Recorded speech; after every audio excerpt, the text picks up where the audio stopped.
कंस उदास बहु विश्वास के गिरा उचारी, क्यों रही उदासी छाए रे मेरे भोज राज हितकारी। ये उदासी अरे तुम्हारे चेहरे पर ये शोभा नहीं देती। मैं आ गया हूं ना, एक उपाय और बताऊंगा जिससे तुम्हारा काल टल जाएगा।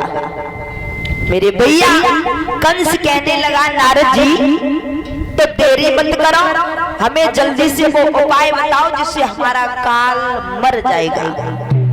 मेरे श्रोता बंधुओं, उसी समय इधर नारद जी समझाने लगे, हे कंस अपने यहाँ पर धनुष यज्ञ का कार्यक्रम रखो और धनुष यज्ञ में आप बलदाऊ जी को और कन्हैया को और नंद बाबा को अपने यहाँ पर आमंत्रित कर दो।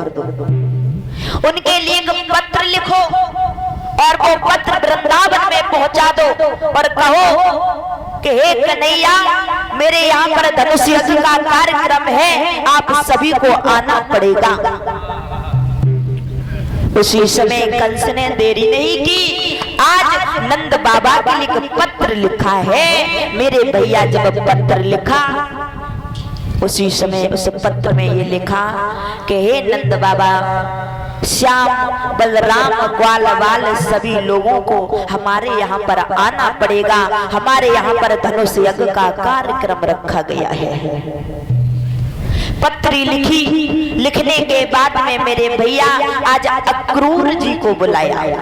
कंस ने आज अक्रूर जी को बुलाया और कहा है कि जाओ रथ सजाओ और ये पत्र है ना वो वृंदावन में पहुंचा दो बाबा नंद के यहाँ पर। अक्रूर जी समझ गए कि ये कंस श्याम और बलराम के लिए कोई जाल बिछा रहा है। मेरे भैया अक्रूर जी ने जिस समय वो पत्र हाथ में लिया, आंखों से आंसू निकल आए, मन में विचार करने लगे कि अगर मैंने कंस का कहना नहीं माना तो कंस हमें मरवा डालेगा।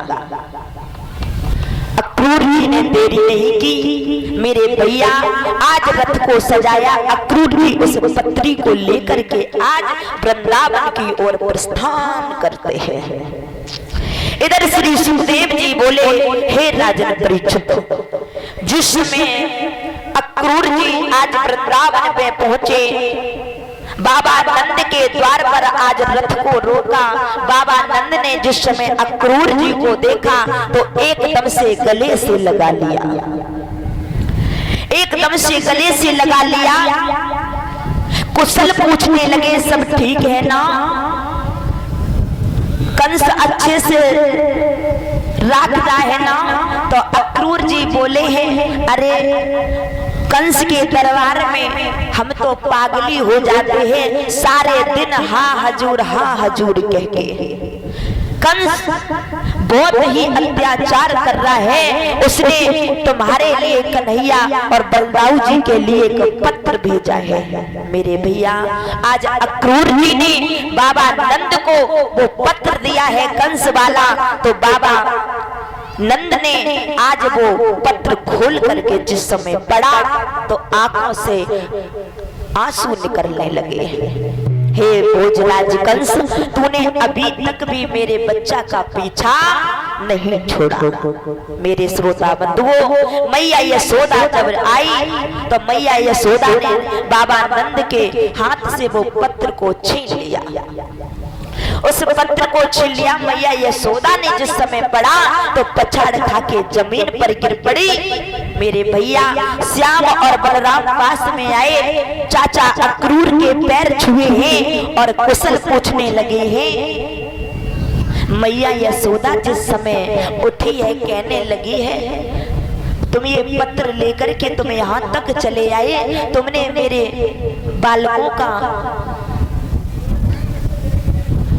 बालकों को नहीं देखा? ये नन्हे नन्हे से बालक हैं, जरा जरा से मेरे बच्चे, अभी बारी सी उमरिया है और भोजराज कंस से मार डालेगा, वहां पर लेकर के मत जाओ।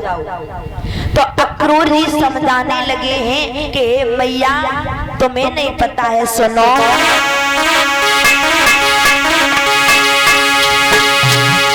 कि अक्रूर बोले खबरला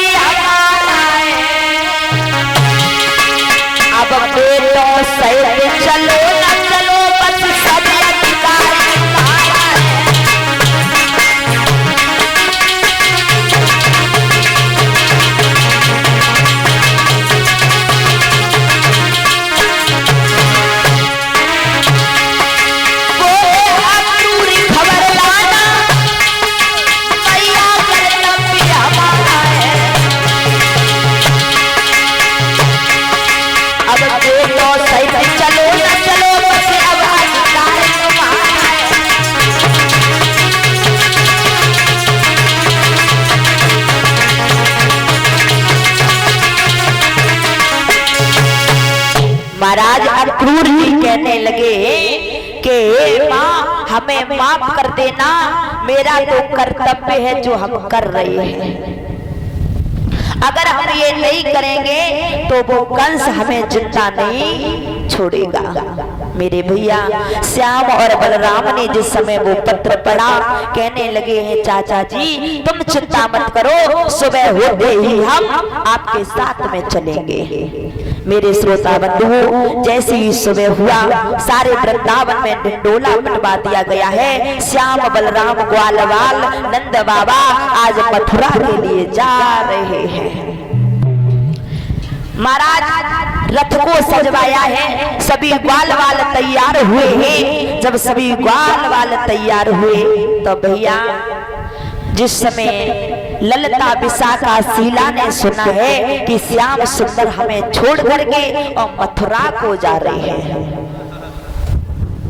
मेरे भैया वहां से भागी और श्याम सुंदर की रास्ता